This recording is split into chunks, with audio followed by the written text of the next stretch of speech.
Here we go.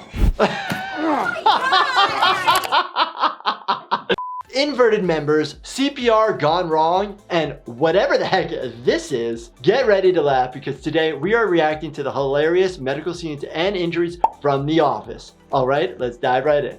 So, assessing the situation, are they breathing?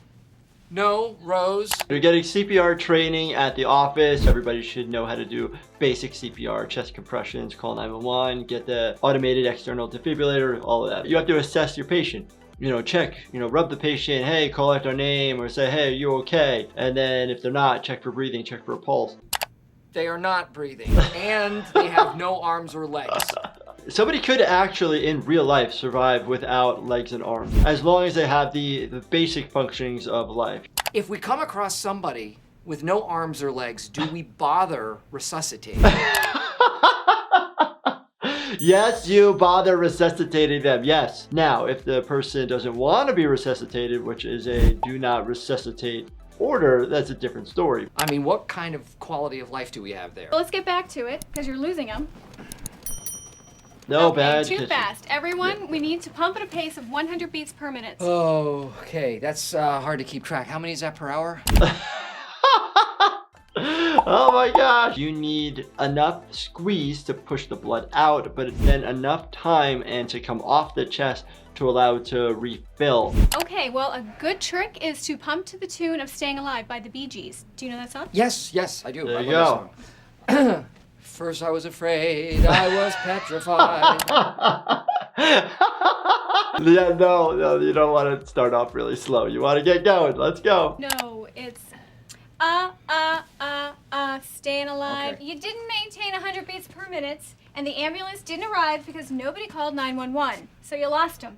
Okay, he's dead. Anyone know what we do next? Anybody? If somebody does pass away out in the field, basically not in the hospital, EMS systems are called, then the medical examiner's office is called, and then it's taken from there. Anyone else? We bury him. Wrong. Check for an organ donor card. If he has one, we only have minutes to harvest. No, you don't just look for an organ donor card. Yes, it's good to have on you, just like it's really good to have on you if you have any allergies, quite helpful, and even keep on yourselves a medication list, just in case you become unresponsive and there's nobody there to tell us your medical history. He's an organ donor. He is? Yeah. Give me some ice in a styrofoam bucket. Here we go.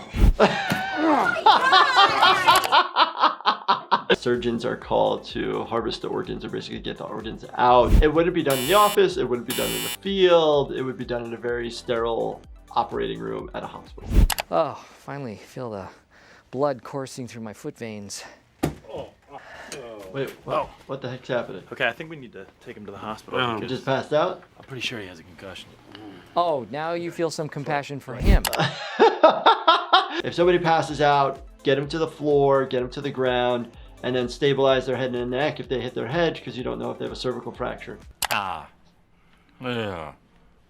Doctor, what is more serious, a head injury or a foot injury? A head injury. In general, there's a lot more going on with your head. So if you have any type of concussion, head injury, hematoma, fractures, very much more dangerous in your head than in your foot. Well, you don't have all the information. The foot has been fairly severely burned and healed quickly, very quickly. Actually, like, suspiciously quickly. So I'm ordering a CAT scan.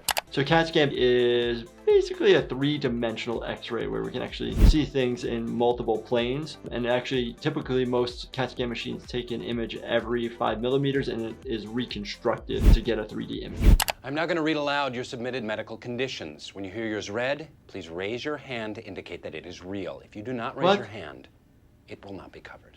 What about confidentiality? Yes, there's an issue with confidentiality. You can't do this, plus you're identifying who you are when you raise your hand. Number 1, inverted penis. Could you mean vagina? Because if you do, I want that covered. Most of the time, when there is a micro penis or a penis that's inverted, it typically has to do with the fact that there's a lot of soft tissue around the area due to excess adipose tissue, obesity. And then if you're having issues, definitely talk to your primary care doctor or see a urologist. I thought your vagina was removed during your hysterectomy. Uterus is different from a vagina. The uterus is inside and it's a female organ versus basically the vagina, which is the external female structure of the genitalia. And a hysterectomy is basically a removal of the uterus for multiple different reasons. Okay, great. Dermatitis. Dermatitis is just inflammation of the skin, non-specific term. It could be infectious, autoimmune, allergic, multiple different reasons. Thank you, Angela. I'll make sure that's covered. Okay, now, who wrote this hysterical one? Anal fissures. That's a real thing. Yeah, but no one here has it. Someone has it. So anal fissures are very common. Anal fissures are basically like a crack right at the anus. So every time you have a bowel movement, the skin stretches out and you end up having some bleeding. I know a lot of us have been feeling under the weather lately. It's that time of year. And according to a study done by the University of Arizona, they discovered that your keyboards have hundreds of times more bacteria per square inch than a toilet seat. I heard your mama has more bacteria per square inch than a toilet seat.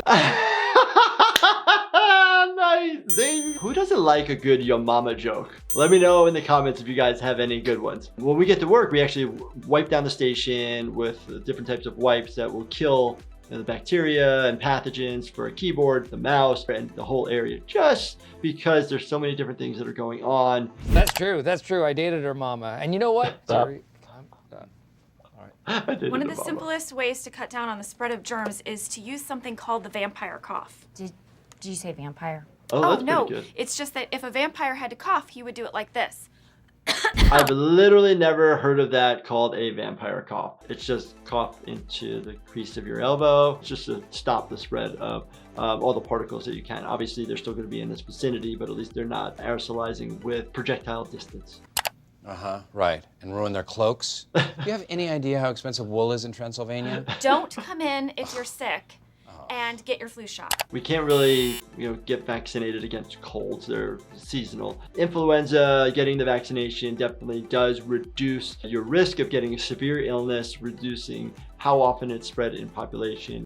Also, I'm going to set up hand sanitizing stations around the office. No, no, no. They will cost you your life. Elaborate. The worst thing you can do for your immune system is to coddle it. They need to fight their own battles. If Sabre really cared about our well-being, they would set up hand desanitizing stations. A simple bowl at every juncture filled with dirt, vomit, fecal matter. So he does have a good point. When we're kids, we're running around, we're playing in the dirt, we're playing with other kids that are sick. They used to do chickenpox parties when I was a kid, so that way you would get exposed to chickenpox to just get it over with and get natural immunity to it. We try not to expose people to things that we know could potentially be very, very harmful for them. Thus, that's why we're trying to keep clean, vaccinate when we can and when appropriate. I have randomly seen clips of The Office. I haven't actually watched them through, so this was really funny. If you guys enjoyed this and you want to see more, let me know in the comments. And don't forget, merch is still limited run, so check it out in the link below, and definitely binge watch this playlist right here. And as always, make sure you subscribe, turn your bell notifications on, and hit that like button for me. Thank you so much for watching, and stay healthy, my friends.